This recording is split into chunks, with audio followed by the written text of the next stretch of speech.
Is the screen visible to all? Okay. Yes, We're ma'am. going to look at the emergence of Commonwealth literature. We are trying to understand the term Commonwealth. And then we'll be talking about Commonwealth literature. Right? So now, when you're talking about, as I told you in the beginning, when you're talking about post-colonialism and post-colonial studies or the department of post-colonialism in different universities, the whole understanding of post-colonialism, we need to understand the term called Commonwealth literature. It was this Commonwealth literature that led to the development of post-colonial studies.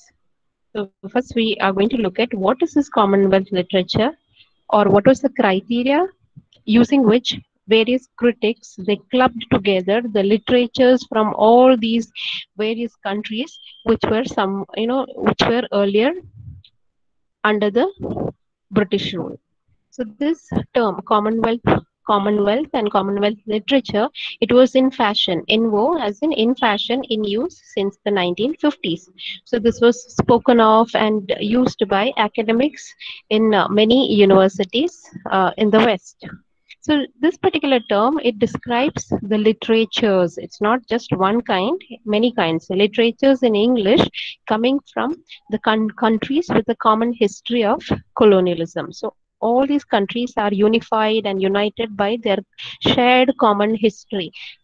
And what is that history? That once upon a time, all these countries were under the power, under the rule of the British Empire. We are mainly talking about the British Empire because that was the biggest colonizer. So you have countries like the European settler communities. So when you're talking about European settler communities, you have places like Australia, Canada, all that would come under that. And then there were those countries getting independence. We know till the end of 1950s and 60s also, the process was going on, wherein many countries were gaining independence from these colonizers. So those who were gaining independence, and also countries from the African, Caribbean, and South Asian countries. So India included in that. So literature from all these diverse areas, diverse countries of the world come under Commonwealth literature. And what was the attempt or purpose of clubbing these literary works together? It was to identify and to locate all the literary work that was happening in these countries, and then there is a comparison. These critics, what do? They try to compare the common concerns and characteristics that are told in these literary voices, because every literary text, every literature is actually a voice of that particular country, right? So now all these countries are unified by one link. And what is that one link? That all of them were once upon a time colonies. So the idea is to identify and locate the literary activity that is happening in all these various ex colonies. Earlier they were colonies, now they are all independent countries. So now you look at some of the writers who are familiar to us. Just a very few examples. India, you have R.K. Narayan. Then there are many more. We're just talking about one or two examples. Then from Barbados, you have West Indies, Barbados. You have George Lamming. New Zealand, Catherine Mansfield. Nigeria, Chinua Achebe. I hope you're familiar with all these names. Right? These are some of the major names with people who wrote, especially during the initial stages of the emergence of post-colonial literature. Now, from where did this term come from? Commonwealth. Who coined it?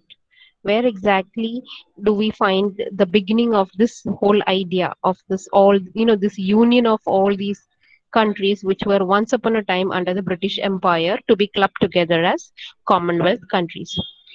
The establishment was like, the beginning was there was this union, this group of Commonwealth nations, all the countries that were once upon a time under Great Britain, they were all put together by Great Britain itself.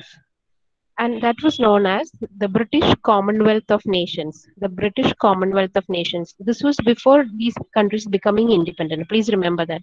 So when Great Britain was a colonizer, it had most of the countries under its crown.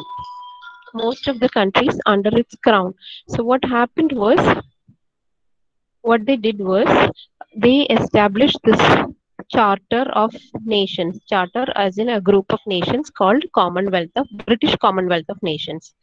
So it had all these countries and the dominions. Dominions are the countries under the British Empire, and then it also showed the continuing allegiance to Britain. So this group showed that all these countries were under the British crown, and their allegiance as in that link and subservience. You remember they were paying taxes. For instance, all the colonies in America, they were uh, paying Great Britain every year. They had to pay some amount or whatever. So they were all kind of under this great yoke or the great power of Great Britain. So this term British Commonwealth of Nations was the beginning. And later, what happened by the 20th century, we know that many of these countries they started becoming independent. So this relationship of the master and the ruled, that is between Great Britain and the other countries, that dominion. Who was dominating? Great Britain was dominating, and all these other countries were dominions. That is the regions under the rule of Great Britain. So this started changing in the first half of the 20th century, and then slowly this old meaning of Commonwealth started changing.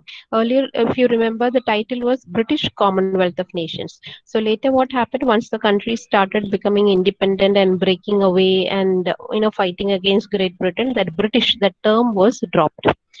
Uh, so later it became just Commonwealth of Nations. So initial stages, many countries were breaking free. So at that time also Great Britain, it continued with the system of holding conferences. They were called colonial conferences. So there were these frequent colonial conferences conducted by Britain in the early decades. And then who attended these meetings, these conferences? Governors and heads of the colonies.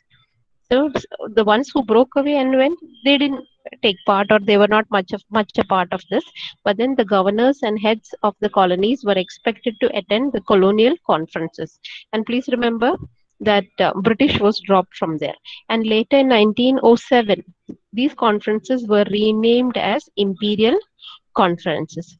Now, after the Second World War, it was called Commonwealth conferences. They dropped this title also, imperial. Imperial, it shows a lot of power and political dominance. So imperial conferences gave way to Commonwealth conferences. And especially after the Second World War, we know the British Empire more or less, you could say, came to an end.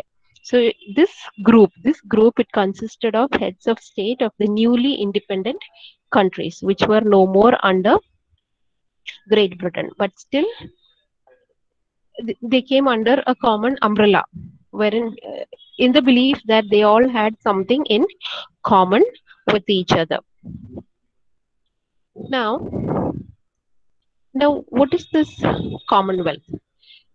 Who is the head of the Commonwealth? The British monarch. So right now we have Queen Elizabeth. So whoever is on the throne is the figurehead of the Commonwealth. So the British monarch is the head of the Commonwealth, and this headship, that headship is only symbolic. He or she does not have any real power over all these Commonwealth countries. It's just an idea, just an understanding. So there is no established political authority, no more political authority. And after the war, especially, the term became more equitable. Equitable as in talking about equal countries, countries that are equal. So now nobody is superior, nobody is inferior. Just because they all have this common inheritance or that common background, that's why they all are kind of coming under this bracket, this particular umbrella term called Commonwealth.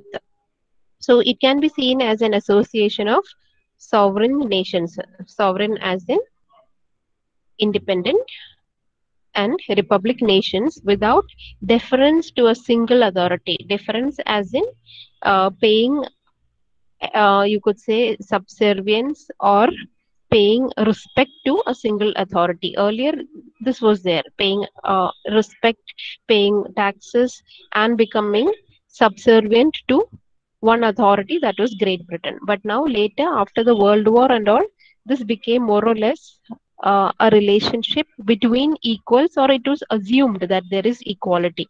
Now, Britain is no more the, you could say, controlling or domineering force. So this was the understanding assumption.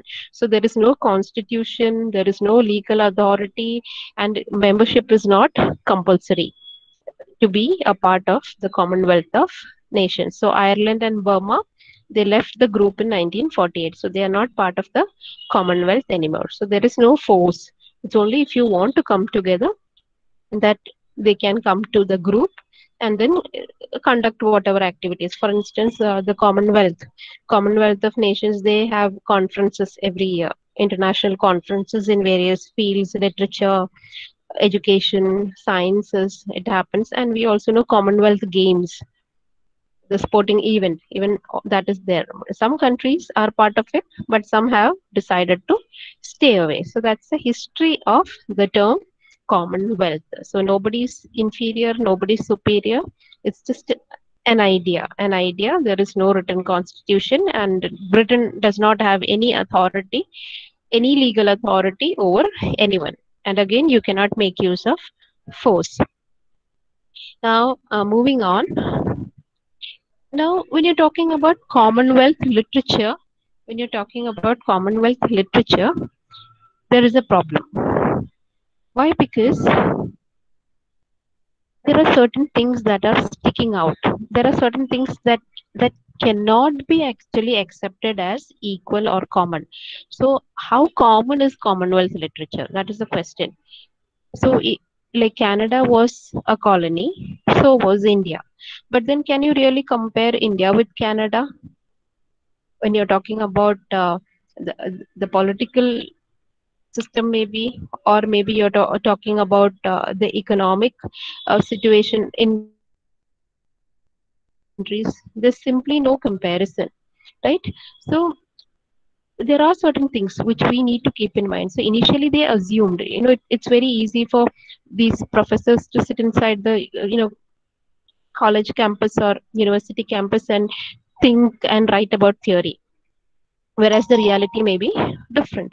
So we need to avoid the selective view of equality. Though it was happily believed that all the countries are the same, all these ex-colonies, so it's okay, or we can put all of them together and we can have a common discussion because everybody would be the same. But that is not the case, because economic and political relationships between Britain and the Commonwealth nations, it's far from being equal. They're not at all equal. As I give you the example of Canada and India, there's a lot of difference between these two countries. So the suggestion was to talk about a shared valuable literary inheritance between the very different and variable nations. What was the idea? They all believed that Britain had significance presence in all these colonies, right? So the years that was spent by Great Britain in these countries had led to these countries also becoming proficient in English, becoming open to English literature, becoming, you could say, learning from them. And then you have the beginning of writers in English in these countries. So you talk about Rajaram Mohan Roy, or you talk about Rao, you talk about R.K. Narayan. All these are actually products of the British Empire, or it was because the British was here that they also got that Western education, that Western ideology, and they were inspired, influenced, or whatever you could say, by English literature. And then it was also assumed that the text written by all these writers, the Commonwealth writers, it addressed mainly a Western English speaking readership. because they believed all these writers are actually mimicking, they are following their British counterparts. So as a result, they are actually like the Britishers or the British writers. And again, when you're talking about the term Commonwealth, that term itself will not free you from the associations with Great Britain. So whenever we're talking about Great Britain, obviously it was kind of a relationship between the master and the ruled. So again, where is equality when you're talking about the British and the ruled countries, right?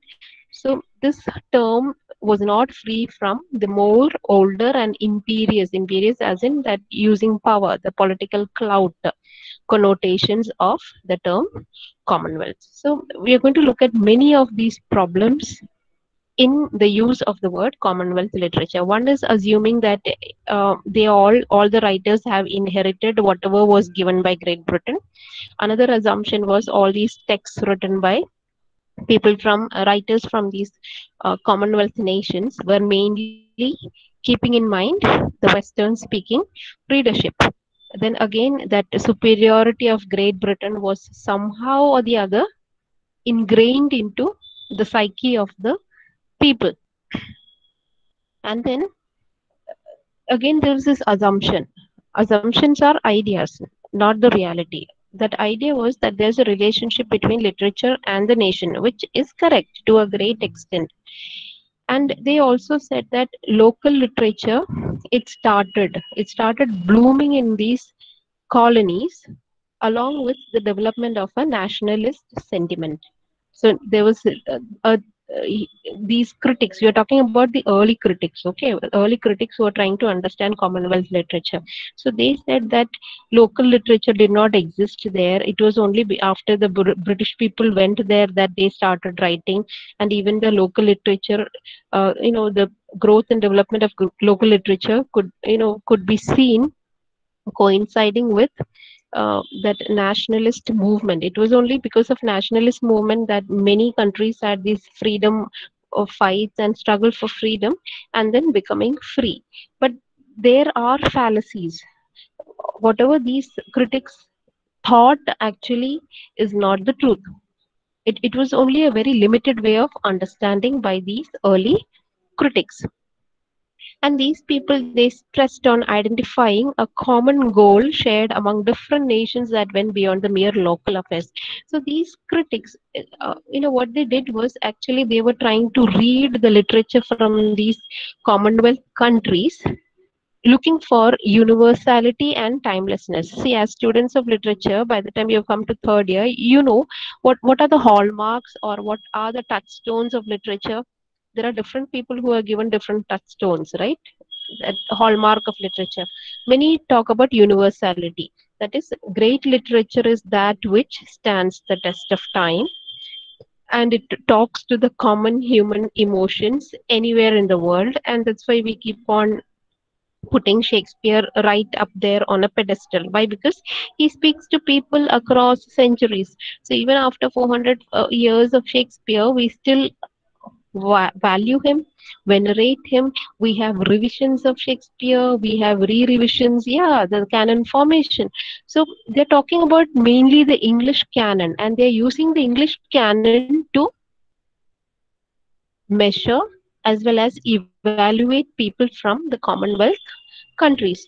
So they are not giving importance to the local flavor, uh, the ideas of resistance, the idea that they beg to differ, that they are different from the Western writers, or they are not really trying to follow the Western canon. So these things were not really touched upon or understood by the earlier critics.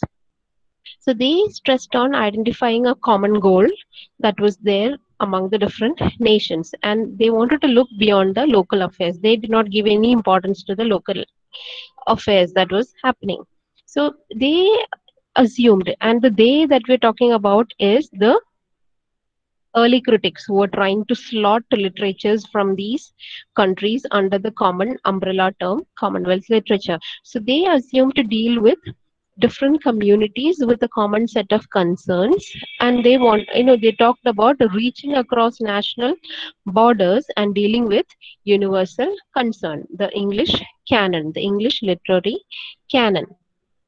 Now again, when you're problematizing the whole thing, these early critics, they gave the need to recognize the important cultural differences between writers from different regions. Okay, they said it is important to understand the difference that is there in different culture, but see the second part, that's more important. They try to reveal how Commonwealth literature was unified through the category of Commonwealth literature. So what does this mean? What these writers, they are saying, all right, there is difference between, say a writer from Nigeria to what a person from Barbados is trying to say. There is difference, that is okay, but then more than that, there is something common between all this. So they're trying to club together everything under a universal umbrella, again calling it Commonwealth. Commonwealth as in the wealth of all these countries. But the question that we need to ask is it really common? So how common is Commonwealth? That's a question. So they use the same criteria and canon that was used to evaluate the old, age-old English classics. And they talked about how Indian writers would be more pressurized than, say, somebody from Canada while writing in English. So the predominant understanding was Commonwealth literature refers to people from these Commonwealth countries, that is ex-colonies, mainly writing in English. And if you're writing in English, obviously you're addressing yourself to a Western English speaking audience, thereby you're following the Western canon. That was the understanding. So they talk about the pressure on Indian writers and how they have to work more hard compared to people from other certain settler colonies like Australia, New Zealand, or Canada. So according to them, good writers are to be judged by the universal, lasting quality of writings and not by the local flavor, local or the national flavor sentiments that was there. So what was important? The lasting quality. So that timelessness. So Commonwealth of literature, according to them, was nothing but a subtext of canonical English literature, therefore catering to the ideals, catering to the ideals of timelessness and universality. And then now when you look back and try and understand what these people were trying to say, we can see that these people, the early critics, they could be put under the label liberal humanist. Maybe you can call them liberal humanists. Liberal humanists are those critics or people who practice literature by looking for the common themes that are there across ages, across time, and across countries. They are not worried about the local flavor, whatever. All right. So these critics, when they were reading the text written by people from these various colonies, they actually failed to recognize certain things. They did not notice. What did they not notice? That the text that they were reading were actually resisting their reading practices. And what was their reading practices? Their reading practices were based on the Western canon. But then these texts were actually very, very different. They were not actually written according to the Western canon. So there was this resistance, and it was challenging the assumptions of universality and timelessness. So these assumptions were challenged.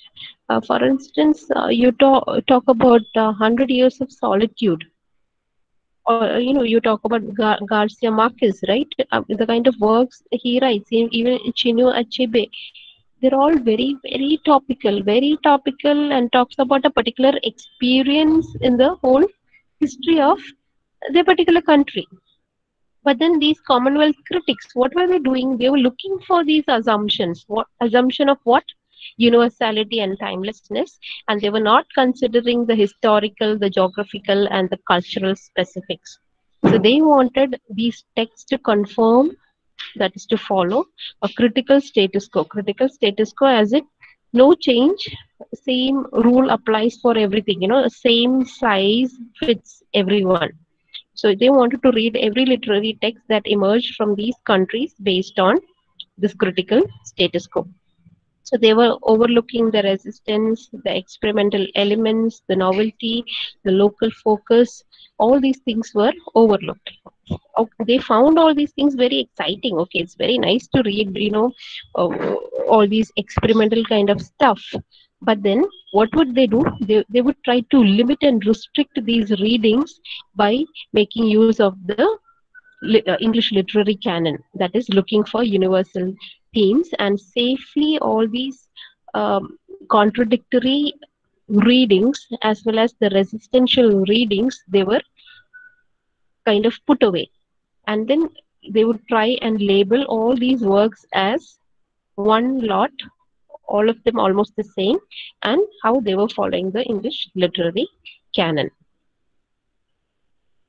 Now, before we write them off, before we kind of dismiss the literary critics of the earlier part, that is all these earlier literary critics who were talking about Commonwealth literature, we also need to thank them, because it is because of some of their activities that we have this field called post-colonial studies today. So we need to be grateful for that. So in what way did they contribute?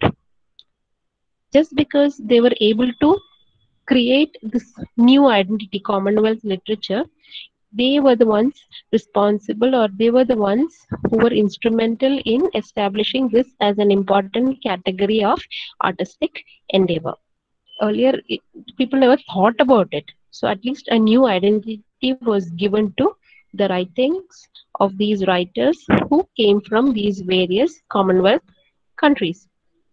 They also helped in establishing this as a proper area of academic study. So even many universities and colleges, even for instance, that the very reason that we are studying a paper on post-colonial literature is thanks to these early critics, the Commonwealth literary critics, who, though their ideas and things did not really hold, but at least this was a contribution made by them. So they proved that this is a viable area of academic study. So they created spaces on university English courses for Commonwealth literature. So when you're doing that, when you're creating space for a particular course, you are actually doing a political act.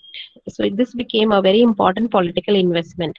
And it's later that we know, with the coming of many theorists and all, that this field became a very, very powerful field, using which we are now looking back and we are trying to make sense of what has happened and what is happening. You understand? So all this has been made possible thanks to these people. So this has been made into a major field meriting serious attention, just as the classics. So you talk about classics and all along with your other classics papers and literary criticism. Now we are studying a paper on post-colonial literature thanks to the emergence of Commonwealth literature and these critics. So this laid the foundation for various post-colonial criticism and deliberation. I hope this has gone down with you, understood what the writer is trying to tell us. So right now what we are doing is we are just taking a trip, a journey into post-colonial studies. So we have not yet reached post-colonial studies. We are in the process of entering the field. So in order to enter that, we need to understand colonization and then decolonization, and then this term Commonwealth, from that Commonwealth literature, and from that slowly moving on to colonial discourses. That is, during the time of colonization itself, you have certain people who had started writing about what is colonization and what is colonization doing to people in various countries. And from that, slowly we'll be moving on to post-colonial experience, and what it means to be a post-colonial writer, and what these different writers who have been prescribed in our syllabus, what they're trying to tell us. So take a deep breath and just let the things sink. and then shoot questions if any.